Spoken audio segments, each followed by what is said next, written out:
Welcome back to Cocktails and Classics. This week we watched House, 1977 horror comedy. I'm Dylan, and joining me is Ben, Cam, and Zach. Hi.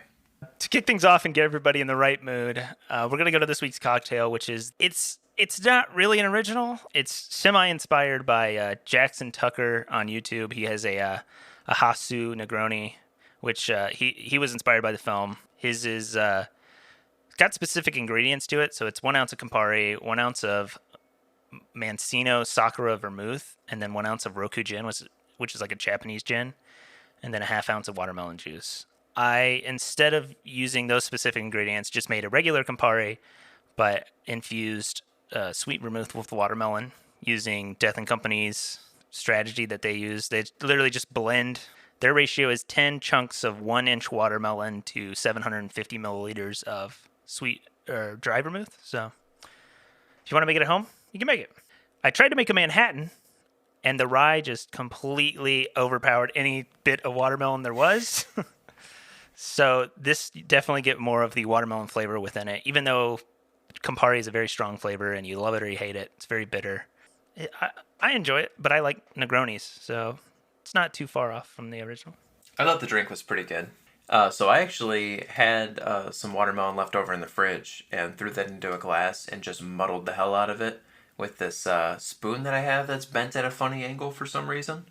And then... It's a meth spoon. You basically just described a fucking drug spoon. There was a cotton ball stuck on the inside too. It was odd. So I had to Wait, which direction was it bent? I had to clean it off with the liquid that was in the syringe, but I had to heat it up in the spoon first. Well, that's how you get the cotton ball off. You heat up the spoon with the... Anyways. And it was really good. I probably added too much Campari into mine. When you have just enough in the bottle, so you just dump it all in. That's what happened to me. It's good though. That's how you know which direction the spoon is bending. It's either an ice cream spoon or a meth spoon. If it's bending backwards, it's an ice cream spoon. All Zach has to say is yes. I got it from a homeless guy. I assume that he was like telekinetic though. Yes. Definitely an ice cream spoon. If you want to make a house Negroni, check the show notes below. There will be a recipe, and I'll have a link to Jackson Tucker's recipe on YouTube, and there will be a recipe down there with links to Drizzly. If you want to pick up the bottles of Campari, gin, sweet vermouth, hit the Drizzly links. We get a little kickback, and you get the alcohol delivered to your house, depending on where you live. Send us a picture at Cocktails and Classics Pod on Instagram. We want to see your house Negronis. House is a 1977 Japanese horror comedy film directed by Nobuhiko Ôbayashi, written by Ôbayashi and Chiho Katsura. Inspiration from... Stumbled over the easiest one. What the hell, man? I'm going to butcher so many of these names. I'm sorry. I'm sorry. I'm just... Nailed the other two. Chigumi Ôbayashi, Nobuhiko's daughter. It stars Kimiko Ikigami as Gorgeous. House is the story of a schoolgirl and her 6 classmates that travel to her aunt's country home, which turns out to be haunted. Or aunt, if you're not Southern. It currently sits at a 7.4 out of 10 on IMDb. Wasn't nominated for anything. Well, Razzies weren't around back then. I had seen this movie before. No one else has. They had their first chance. What did you guys think of House? Wow. Like, where do you even start with this I'll start with the word jarring. The cuts, especially at the beginning when it's even like before they get to the house and it's chill. The music cuts, the visual it looks like stuttering. Like you would think that they maybe just lost 10, 15 frames of film here and there and then just stitched it back together. It was hard to watch. It's funny that you say that, Zach, because I noticed towards the obvious spoiler warning, towards the end of the movie where the teacher is like sitting in the car after he runs into the watermelon guy, and like he says something and then his hand goes like this. It goes like towards his head and then back up. But like he does that thing and then it looks like they just repeat it over and over again. It's the exact same 3 frames. It's like you could have just filmed for another couple seconds and it would have looked 30 times better than you just being like, hey, we need to fill space, and we already let the actors go home. Just like repeat the last 2.5 seconds about 3 or 4 more times. We'll be good. I could not stand watching it. It like physically made me ill watching that like low shutter frame Yeah. at the end when the shit's going wild in the house and like Gorgeous comes back or whatever, they find her and it's like super choppy, like off like 24 frames. It's so hard to watch. I thought that I was so inebriated when that started happening. That looked 100% like drunk vision. A little backstory on the film. So following the success of Jaws, a proposition came from Toho, who is like the film studio who made this film, for Nobuhiko Ôbayashi to develop a similar script and What? to find. Similar? Yes. So this was the Japanese answer to Jaws. What? I feel like Again. you should have just left that answer blank, man. Skip that Or one and move to something the else. next Like question. how is this a So- response to Jaws? Well, so they Not were even looking for single like fucking a shark. they were looking for like a Japanese equivalent. And so I think they thought like, oh, haunted houses. They have more sharks in Japan than we do. They're literally surrounded by water. Can't get there except by boat or air. Ghosts and haunted houses are a big part of Japanese culture. And so to find inspiration for the story, Ôbayashi discussed ideas with his daughter because he believed that adults only think about things they understand and everything stays on that like boring human level while children can come up with things that can't be explained. And so several of her ideas are included in the movie, That makes sense. including the mirror reflection like attacking the viewer, the watermelon being pulled out of the well and appearing like a human head, the piano eating the girl because she said like one of her fears was always like getting bit by the keys and stuff. The pile of futons falling on her felt like a monster attacking her, and so those made it in. And then another big inspiration and like theme of it was the atomic bomb on Hiroshima and Nagasaki, because Ôbayashi is from Hiroshima, and he said that like a lot of his childhood friends like died in those bombings, and so that's where like the element of like the woman, the ghost is like waiting for her husband to come back, and she's like always like stuck waiting, and like those elements bring in like World War II, and then the rest is just like a fever dream acid trip. So I have no explanation for any of Most that. of it is a fever dream acid trip. Yeah, what I'll take away from that is that the 10-year-old who was involved in making this movie played her role perfectly. She did a phenomenal job.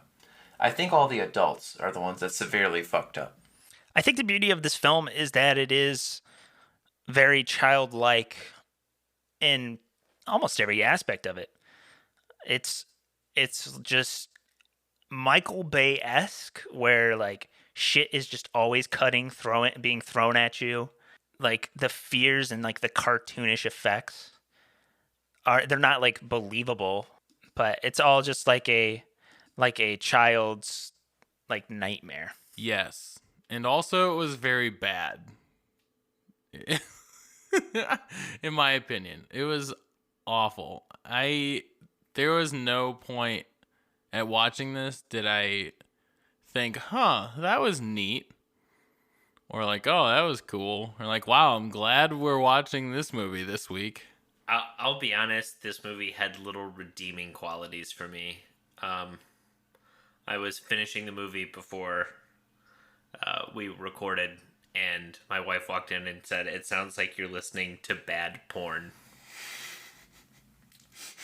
I think I would have probably enjoyed the bad porn more. Oh no, gorgeous, what are you doing? Oh no, the step house. Oh, when the stepmom came into the picture, I was getting concerned. It's was so kind of Dad excited was for like, this one. oh, this is what's her face. She's your new mom now. Like, okay. It's so funny every time when Cool. she comes on the screen, she's like old-timey movie star. Like her Yeah. scarf is blowing in the wind. And in like slow Perfect motion lighting. every time. Right. I was really excited for this movie when I saw the trailer, and I heard that it was a comedy horror. I was like, okay, this might slap. And I saw the rating on IMDb. I'm like, okay, this might really slap. It did not slap. No. It was especially like, it was hard to watch even before you get to the house. Just the casual scenes where Gorgeous is talking to her dad. The weird framing as we're just kind of going over panes of glass, and the music. Did the music ever fit a single scene in this movie? No. It was pretty much the same, almost through like it seemed like 60% more of the movie. yeah, it just keeps coming back to the theme. I knew Zach was Yeah. going to be like, the music just keeps coming back. I hate when they have recurring themes. Can we It's talk not about even the recurring weird, themes like, though. themes. It's not recurring themes. I don't agree with that. No, I mean the one like piano song that consistently plays is like the recurring. Do.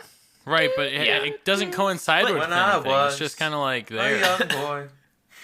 Can we talk about the train scene, which was some sort of weird like fucking yellow submarine animated thing, and Yeah, also it had pulled this, a like, Star and Wars also had holiday this, like, special. fucking weird ass like upbeat. You know what it sounded like? It sounded like a song that you would hear in Scooby Doo, like where it's not a real song, but like it sounds like some sort of like British invasion type music that my they God. made for this Yeah. movie. It's so bad. The group of dudes who greet them at the train station, I'm that's the assuming band. that's the band. I kind of figured that was my guess when I saw them. Was like, oh, these guys must be the band Interesting. that's currently singing. Because they were But- singing along to the music too. They were like The grooving. interesting thing about that whole thing was like, so there was that. There were the weird like cartoon elements, and they had like the rainbow overlaid with the shot of them on the train. And then we also got a narration of her family life, but it was And then it, weird like, because cuts was like she they're talking to watching it. us? Is she talking to them? Like, what is happening here? Yes, Yeah. I think both. It was Right, weird. but It's it was these like, girls were oh, I'm watching showing, this- like, this how is thing. she, like, is she, like, it was just confusing. Like, is she showing them pictures? Is she showing Yes. them, like, you think She's so? showing them. I believe she's showing them like pictures in a picture book on the like a photo album on the train, and telling them the story. But you, as the viewer of the movie, see it as a moving thing. That's why it kind of like jumps. Like you'll see something that's like a picture, and then kind of like jumps to the next. Yeah. Like the picture of them in the wedding, or her mom in the wedding dress, and that, and then it kind of cuts to like the next big thing, and it's stuff's moving around. That didn't bother me. I'll be honest, it was kind of I don't know, maybe like special effects hadn't caught up yet. For late 70s, I've seen better special effects in the Adam West Batman TV show. Oh, no. I'll say that I enjoy this movie a lot. This is my second time watching it. That makes sense, yeah. It's just so unapologetically artsy. Bad. Whether that's good or bad artsy is up to the viewer, I would say. I don't know. You'll never see another movie like this, I feel like. Thank God. I think David hope. Lynch is similar in that dream surrealist aspect, but this one is just the last half of the movie, just shit hits the fan and it goes all over the fucking place. They were like, "Oh, what effect do you want here?" All of them. Just throw anything. Put High a speed, slow silhouette speed. of that woman, make it yellow and make it on fire, and then bring her eyes back. Yeah, that'll be dope. Also, every time magic happens, make some flashy green lights on something. Yeah, It doesn't put- matter put 'em what, on the cat cat. eyes. Put him on the cat. keys. Put them on the baby doll. That'll work great. Put them on the floor. Money. We're just printing Put them on the money. chandelier. Hey, remember that refrigerator that doesn't work? Make its eyes glow. Gotta make it sexy. If it's sexy, it won't pop. And if it doesn't pop, it Oh won't yeah, sell. yeah. That's true. So let's take one of the actors.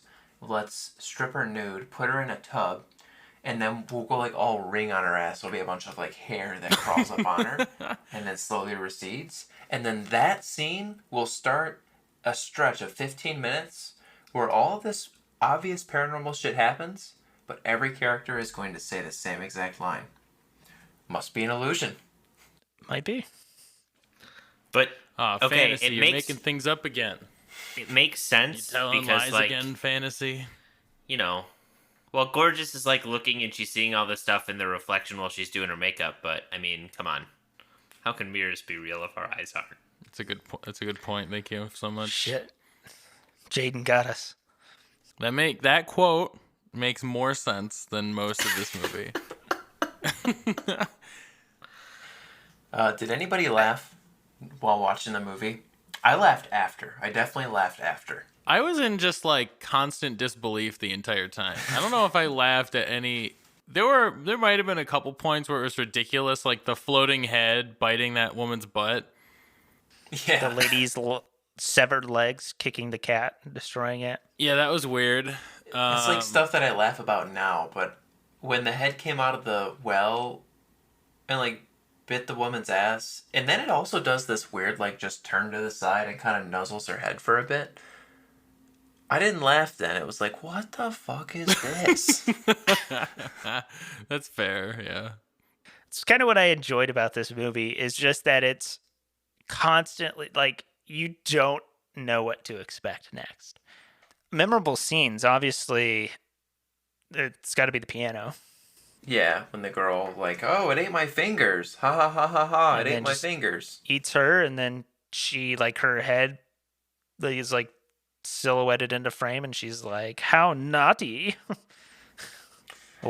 What is happening? Or how about the girl with the Gorgeous's giant head later on? Like, they're just, like, trying to find her or whatever, and then her giant head pops out of this door and is like, hey, this is what's up. I'm in My Ant's aunt's world dead. now. Oh, the lip scene, the massive lips, and she's like, just let me eat you. Oh, yeah, and they're like, oh, big lips. Yep. I will Thank say you. it was pretty creepy when they first, like, Fantasy, and I think it's Prof, are in the kitchen talking about it, and the aunt comes in, and she's like, haha, I'm good, I'm dancing, and then, like, gets into the fridge, and Fantasy sees that, and then the, like, aunt is, like, right in front of the frame and, like, turns around and breaks the fourth wall, and I'm like, what the fuck? I think they could have made And such she's, a like, floating more around. interesting thing if they played up like the ant, like, oh, the ant's been alive forever, but like maybe I was thinking, like, watching the movie, I'm thinking like, oh, she's in the wheelchair, Mac goes missing, we assume Mac is dead. It seems a little more spry, right? Second person goes missing. All of a sudden, the aunt is up and she's like dancing and she's doing all this shit, and I'm like, oh, maybe they're gonna play it like the aunt is like a witch or something, and as she And she's whatever gone. eats these people, she gets younger. You know, this whole kind of thing. And it's like, yeah, the aunt's possessed by a ghost. It has nothing to do with her getting younger. And I'm like, oh, this is weird. Why was she in the wheelchair the whole time if she's been a ghost? Yeah, I mean, the whole thing was kind of odd. Well, Or she's is the just she's just a spirit. Like, Well, she's no, because they mentioned that her body is still, like, Yeah. alive. Like, she is dead, but her body is Her around body is still. alive. Yeah. So, like, Body is she a is vessel. physically, her body is physically there. But is the house inhabiting it then? well, The but cat like spirit. she's waiting for her husband to come back. That is like right, the as a the spirit. gist of like the spirit like demon ghost thing, and that's why it's like eating all unmarried girls that come there because like she never had the chance to get married. No, I get that. I just feel like it could have been expressed in a way that made it like more about the ant than it just being like random, and then I just feel like they wrote it as an explanation in the last like 10 minutes of the movie, and we're like, here we go. Well, I feel like the aunt, did she not take over Gorgeous? Because that's kind of how I like interpreted That's it. how I interpreted it. Yes, I think but that's I correct. was just thinking like, you know, one of those things where like, oh, she takes their life force and becomes younger. And then at the end, like, after You're she's thinking like taken a all their... Hansel and Gretel type shit. Yeah, and then at the end, she's just young. Next lady shows up. Boom. There's your sequel. Come find me, Hollywood. How about the character named Kung Fu, who anytime anything went wrong turned into a goddamn Avenger? Yeah. Well, Just she was flipping so through the air, cool. flying around the wall. Like, she was ready to fight those ghosts. She was ready to fight the mattress. She was badass. I think you could tell how great the writing was when all of the characters' names were basically like a description of their character, right? Oh, this is Melody. She plays the piano. This is Mac. She's always hungry. This is Prof. She's the smart one. This is Kung Fu. She does karate. How about Mr. Togo turning into bananas? I love that, like, they're like, oh, Mr. Togo is going to come save us. And then he's just fucking, like, having a grand old time eating ramen and shit. Driving around. Noodles You guys are so remember that good. semi-truck? Yeah. There's a scene where, like, he's near the semi-truck, and that thing looked like it just came out of Pimp My Ride. Oh, I thought it was a bus. Oh, was it a bus? I thought it was a bus. Either way, I don't know. it was decked to the nines. Yeah, Exhibit definitely had a hand in that. Funkmaster Flex. We're going to hit up some ads. We'll come back and I'll take us through some trivia. You know we love saving the turts. You know Cam hates fucking paper straws. Paper straws song. I will say that paper straw technology has improved since I last shat on paper straws. I have used a couple since I've been able to go out more recently due to being vaccinated. And That's what they were doing the whole time while we were inside. They were just inventing better paper straws. I have seen also not paper straws, but it seems like they're compostable plastic straws or something. Like You're talking about the like, ones they that feel are made out of different. like agave or whatever. I have no idea what the composition of these straws are. I'm just, but they are different. I'm not than a straw normal ones you expert. see. But you're the expert, Dylan. But I do know a good glass straw when I see one, you know? Yes. I will say for being at home and where maybe you like straws in your fruity margaritas or you like straws to mix with your, old fashions or whatever, having these straws around the home is really nice. No, not constantly like throwing things away, or you don't have to keep buying straws all the time. Like you just buy a couple and then you're good. And if you want cocktail picks or muddlers, they have that too. There's many colors. He's getting into like designs. So like the pride flag, he puts it on like the side of the straw. He's got hearts. He's got critters. It's like you get a piece of art along with a straw. Little multi-use. Oh yeah, he has critter straws, which see a dolphin, a salamander.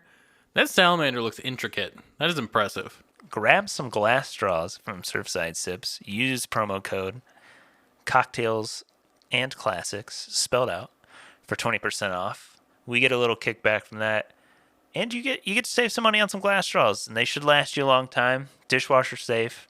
They're pretty sturdy. Just don't drop them on the floor like me, like a big idiot. You have to buy more.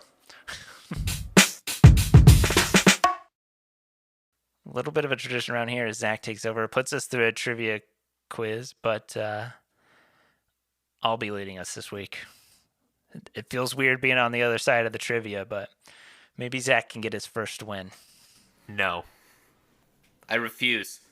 It's part of the lore. It's part of what makes this podcast great. Well, now I'm out for blood.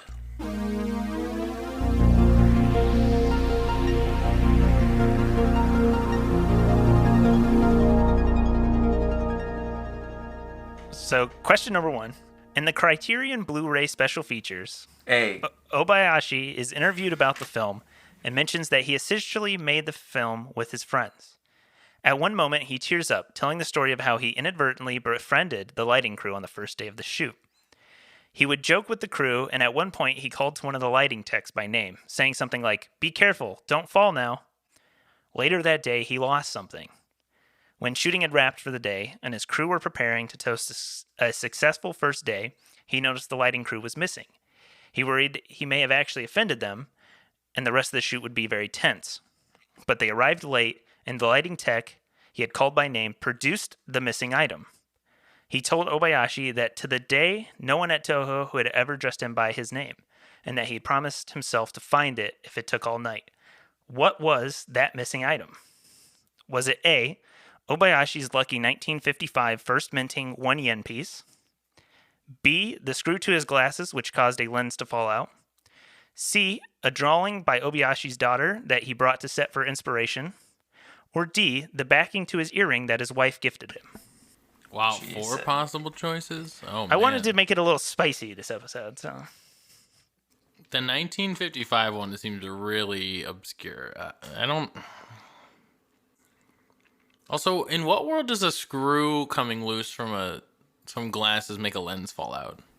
I guess if you've got like the no frame on the bottom where it's like held together by that like clear string, and the string was held in place by a screw. I guess. I don't know. But, like, What was that's the a third stretch. one?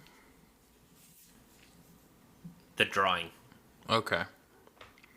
Oh, maybe it was like there's a top and bottom frame and they're held together with screws, and the screw came out, so like the lens pieces popped apart. Yeah, I mean, I just don't know what would take so long to find, you know? Like, it had C to be was something a small. drawing. C was a drawing by Ôbayashi's daughter that he brought to set for inspiration. Like, it seems like it would have to be something small. Yeah. So- I mean, they shot on like a sound stage with like everything built. So I mean, it sounds... I don't think... I'm going to go with this stupid screw. I don't think it's... I don't know. That doesn't really make sense to me, but... I'll go with the screw. I'm sticking with A. Give me the end piece. I think it's the screw. It's got to be something really small. Would take all night to find. And also, we're basing it off of what we know about glasses now versus glasses that were made in the 1970s. well, that is true. It is B.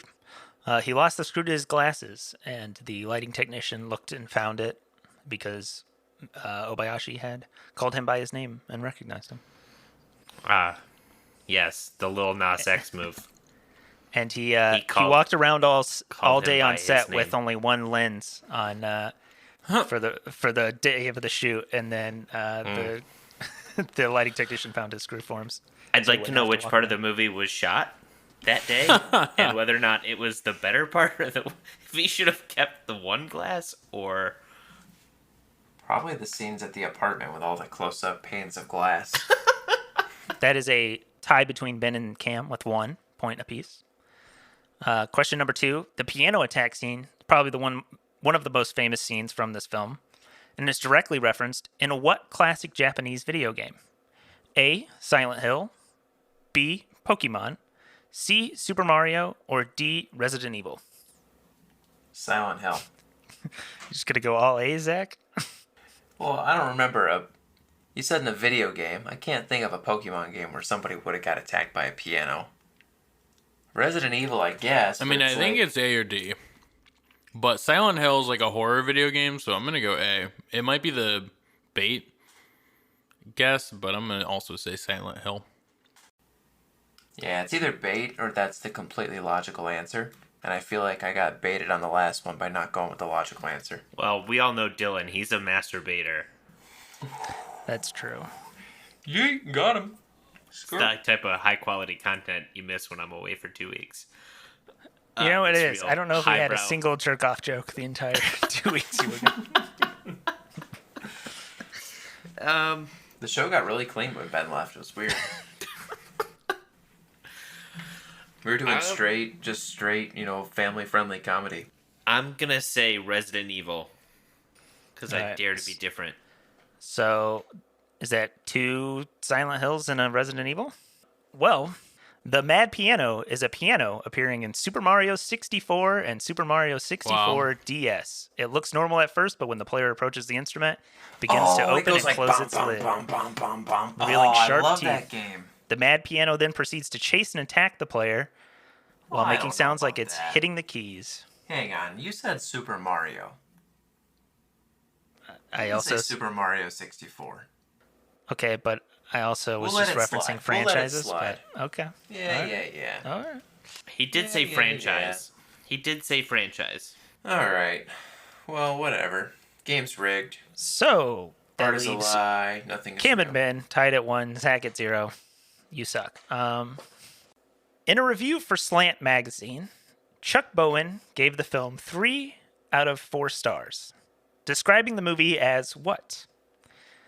A. Cheery, infectious, and the ultimate preteen nightmare came to life. B. Brilliant, baffling, and unwatchable.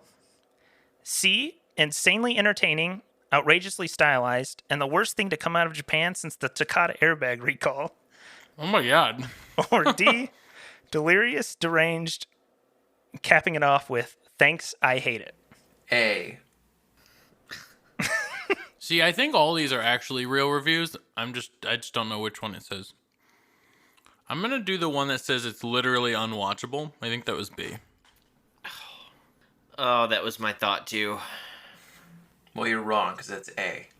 Now, do I play the game or do I go with my gut? I'm gonna play the game. Screw it. If I lose on this movie, I'm not gonna be too upset. I'm gonna say D. Thanks, I hate it. All right. It was B. Fuck. Brilliant, baffling, and unwatchable.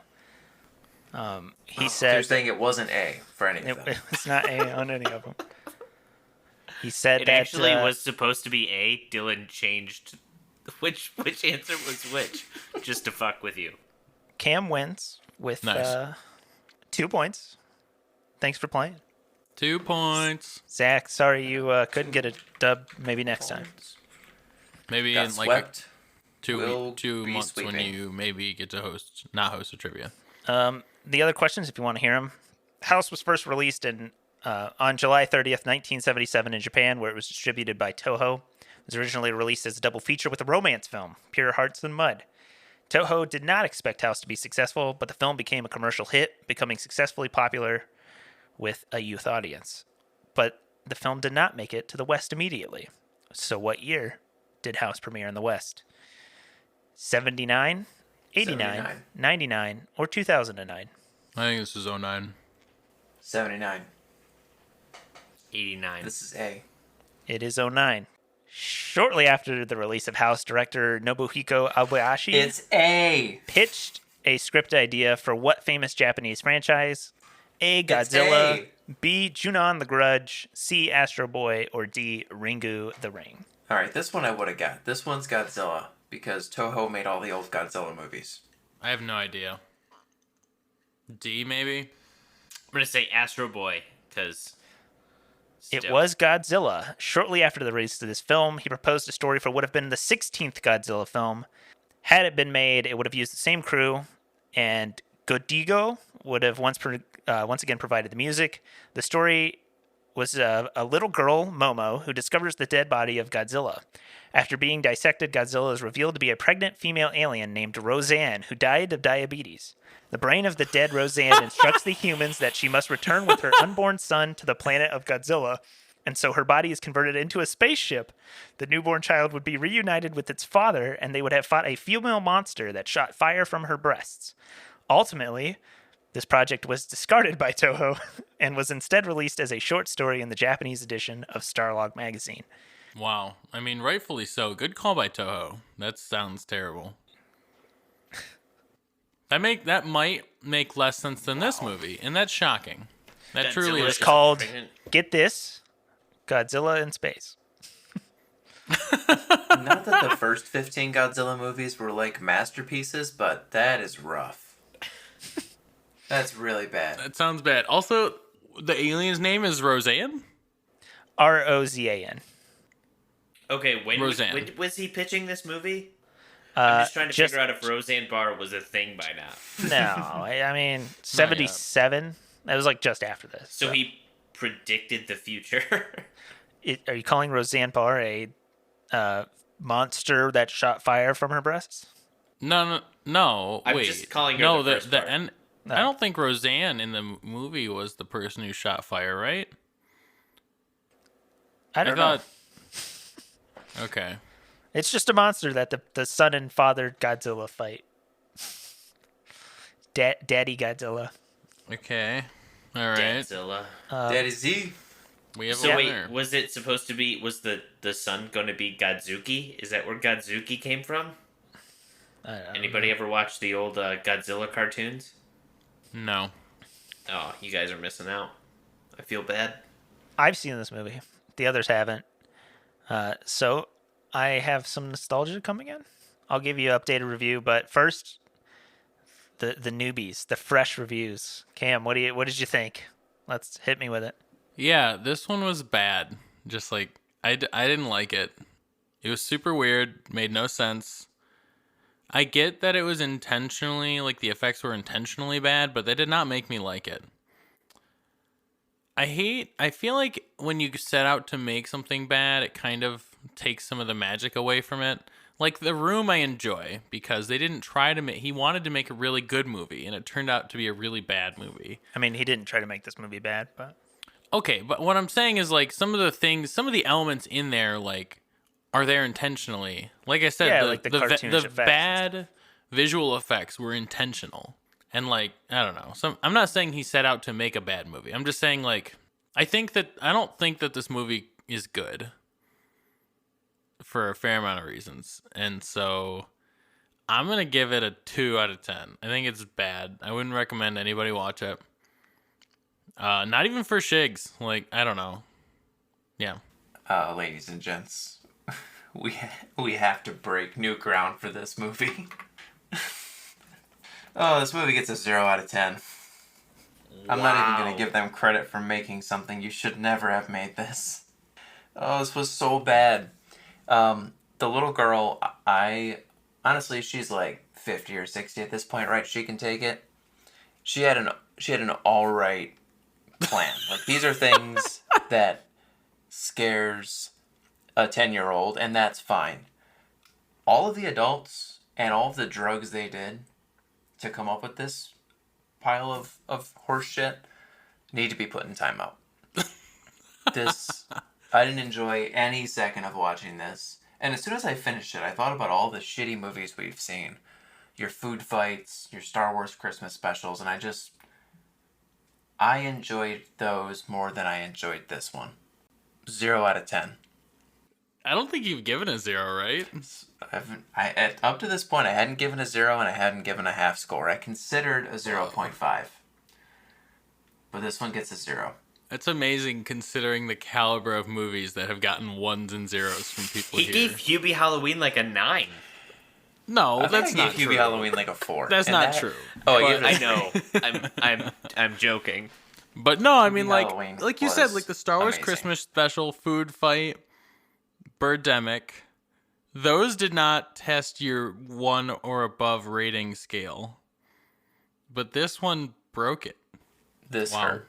Wow. This hurt to watch. What a time to be alive. Like, I'll tell you, I tried to watch this 3 days ago, and I got 40 minutes in, or 36 minutes in, and I had to stop. I went back and rewatched the whole thing from beginning to end today, but I don't know why you did that. to that yourself. hurt me. You already watched 30 minutes of it. I don't know why you watched it again. I want to watch the whole thing from beginning to end in case there's... I tried to give it a second chance. What can I say? So I actually didn't give this one a 0. I did give it a 1. It was tough, man. It was a tough watch. I honestly, like I said, I kept wondering what was going on. Like, they could have given this, like, the whole witch thing more backstory, or played up the aunt as a villain more than just, like, random shit happening. And I get the whole haunted house thing, but it just seems like they had ideas of how they wanted to kill characters off, and then they just kind of strung them together. And I feel like it was strung together personally kind of loosely. The cuts were not great. The one scene where they're trying to figure out what's going on, it's Prof and Kung Fu at the piano, and it like slowly, as all hell pans to one as she starts talking, she finishes a sentence, and then we just slowly pan back to the other as she starts talking, and it drags on for way too long. Man, I don't recommend it. I'm sorry. don't watch it. You don't need to. You don't have to. We did. I'm not gonna lie, I finished this movie and wondered if this was some sort of April Fool's Day episode. If you're thinking, maybe this is an April Fool's Day episode that they just released because they couldn't record this week. No, we really watched it this week. That's a fact. All right, Dylan, go ahead and give it your glowing review as we just shat all over this movie that we know you enjoy. Dylan's about to shock the world. Going in, I gave it an 8 out of 10. Coming out, sticking at an 8 out of 10. Are you fucking kidding me? Are you fucking kidding? At 8? An 8? I'm not gonna lie, I knew this was coming because of Letterboxd, but oh my god, I can't believe an 8 out of 10. Still, you said it. Wow. This movie is it's an experience. It's just batshit insane, and honestly, if I was to describe the movie to you and be like, oh, it's 6 girls go to a haunted house, someone gets eaten by a piano, mattresses attack girl, you'd be like, okay, you'd go watch it. You'd still be like, what the fuck is happening? No amount of me talking about the movie is going to prepare you to watch this movie. And I think you have to experience it for yourself because that's what it is. It's an experience. It's less about, is the movie good or bad?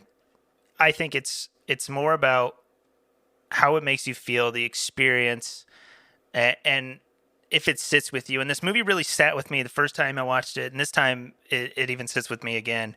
It's just like that constant bug in the back of your mind where you go back and you think about something that happened. You think about the way they did something. The movie just feels very homemade.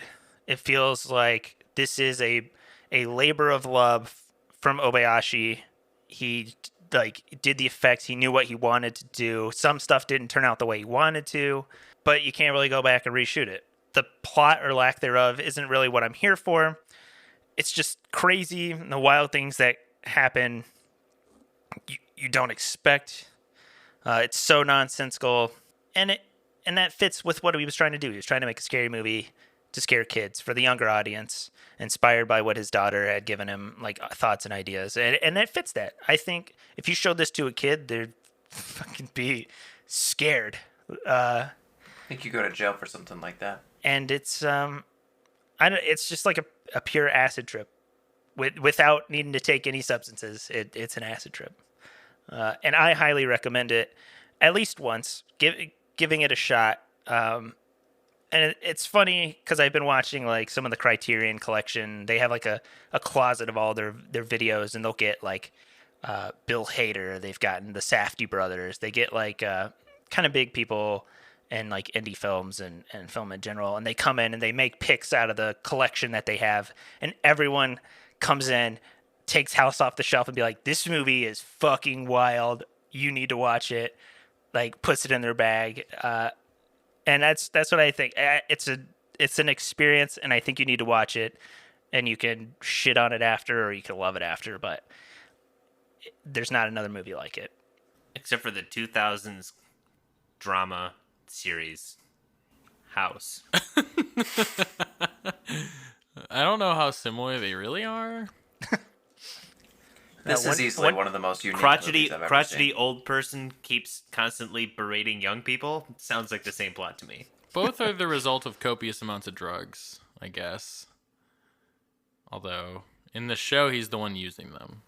I do wonder, pound for pound, and I mean pound for pound here, which movie took more drugs to make, this or Caddyshack? For some reason in my head, like, I feel like it wasn't made to be, but people definitely see it as the fact, and no offense, I don't want this to seem like I'm like ragging on Dylan or what he said, but like the fact that he labeled it as not whether it's Here it good comes. or bad, but that it's an experience makes me think that a lot of people that enjoy this movie enjoy it as like a meme type movie. Intentional, It's like Sex at a Truck Stop. intentional or not, they watch it for the experience of it. Whether or not I that definitely experience saw is getting people something out of it as like, enjoying it for what it is. But I mean, a lot of people might not say it's the best movie, but they enjoy the experience of it, and that could be. I did see a lot of experience comparisons to like The Room. Here's here's a list of movies I would put this in a category with, which are movies I love. Okay, so The Lighthouse is on this list. Eraserhead by David Lynch is on this list. 8.5 by Fellini. Lost Highway by Lynch. Tetsuo the Iron Man. Killing of a Sacred Deer. I don't know.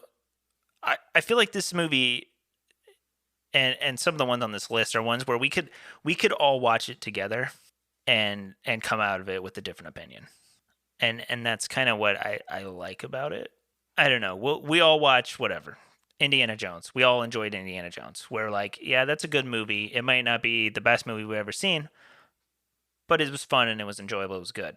And I think this one is one that like sits with you. You're like, wow, what the fuck did I just watch? That's true. Yeah. And then like you'll come back to it a day later or 2 days and be like, huh, you know, that was something. And it's just it just slowly creeps in and it's kind of like, you know what, I did really actually enjoy that. It just makes you feel some type of way and it sits with you for like a couple of days and then like it just festers, you know. I get what you're saying. Yeah, I like movies that have Uncle Fester in them as well. Yes. Yes. Really just the Adam Sandler Cameron values. loves Adam's I really family just like that one. values, but only that one. On that note, watch responsibly. Anyway, thanks for watching us, Forrest. I appreciate that. Check the show notes. Get them drizzly links. Make yourself a watermelon Negroni. Tune in next week. It's not going to be as weird as The House. House, but I don't think there will ever be a movie as weird as this one. But if you do check out House, let us know. Hit us up on Instagram at Cocktails and Classics Pod. We want to hear your thoughts on this acid trip of a movie.